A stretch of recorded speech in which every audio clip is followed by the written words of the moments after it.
আজকে দুজন বাচ্চা আমরা আজকে হারিয়েছি দুজন বাচ্চাকে। সকালে আমরা হারিয়েছি যাকে আইমান, আর আমরা দুপুরের দিকে মাকিনকে হারিয়েছি। তাদের দুজনকেই আমরা নিজেরা উপস্থিত থেকে, আমি সহ আমার অন্যান্য কলিগরা উপস্থিত থেকে তাদের লাশকে হস্তান্তর করেছি এবং এখান থেকে পাঠানোর যে ব্যবস্থা নিজ নিজ জেলাতে, আইমানের নিজ জেলা হচ্ছে শরীয়তপুরে, তার সকালবেলা উত্তরাতে তার বাসা থেকে ওখানে দাফন করে তারপরে শরীয়তপুরে কবর দেওয়া হবে। এবং ওইখানে আমাদের যে সিভিল সার্জনের যে অফিস আছে তাদেরকেও আমরা জানিয়ে দিয়েছি, তারা বাকি ব্যবস্থাটা করবেন।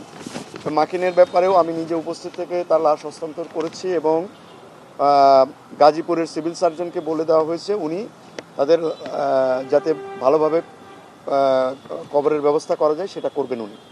আর সব মিলিয়ে আমাদের আজকের রোগী এই মুহূর্তে ভর্তি আছে 40 জন।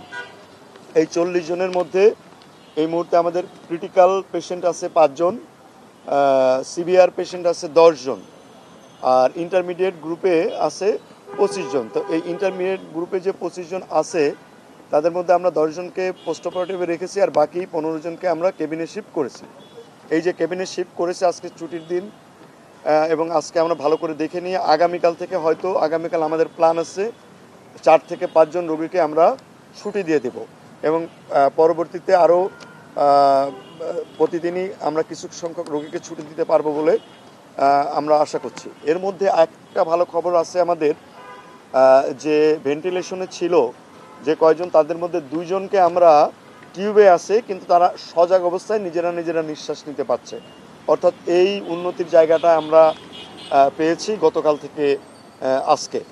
যদিও আমরা 2 জনকে হারিয়েছি কিন্তু আমরা আগেই আপনাদেরকে বলেছিলাম যে আমাদের রোগীদের অবস্থান প্রতি মুহূর্তে পরিবর্তন হয়, সেই অনুযায়ী এই পরিবর্তনগুলো যেটা হয়েছে আজকে সেটা আপনাদেরকে জানালাম। এর বাইরে আসলে নতুন করে আর তেমন কোনো তথ্য আমাদের নাই।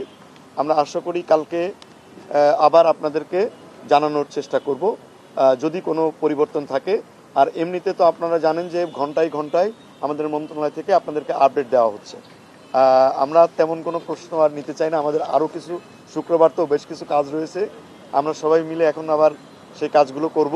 যে আজকে যে কথাটা বললাম আমাদের লাশ হস্তান্তর এবং অন্যান্য বিষয়ে আমাদের এখানকার এয়ারফোর্সে যারা আছে, স্কাউটের যারা আছে, গার্লস গাইডের যারা আছে, আমাদের আনসার সদস্যরা, আমাদের যে সহকর্মী যারা আছে তাদের সাথে প্রত্যেককেই এই কাজে কিন্তু অত্যন্ত আন্তরিকভাবে তারা কাজ করছেন। এবং আপনারা জানেন যে সকালবেলা আমাদের সচিব মহোদয়, আমাদের ডিজি মহোদয় উপস্থিত ছিলেন। প্রতিদিনই ওনারা উপস্থিত থাকেন, আমাদের নির্দেশনা দিচ্ছেন। আমাদের উপদেষ্টা ম্যাডাম এবং সহকারী উপদেষ্টা স্যার প্রতি মুহূর্তে দিনের মধ্যে অন্তত আসছেন এবং প্রতি মুহূর্তে আমার সঙ্গে কথাবার্তা বলছেন। যে কোনো বিষয়ে যে কোনো প্রয়োজনীয় তথ্য সবসময় আমাদেরকে জানাচ্ছেন এবং আমরাও তাদের সঙ্গে শেয়ার করছি।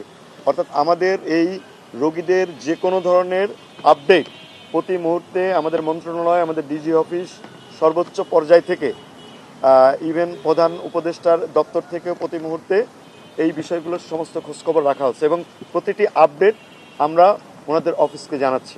সুতরাং আমাদের প্রত্যেকটি বিষয়ই একেবারে স্বচ্ছভাবেই আমরা করছি এবং আশা করি আমরা সামনের দিনগুলোতে আরও রোগীদেরকে বাসায় পাঠাতে পারবো। আপনারা আমাদের সবার জন্যই দোয়া করেন যাতে আমরা ভালোভাবে এই কাজগুলো করতে পারি।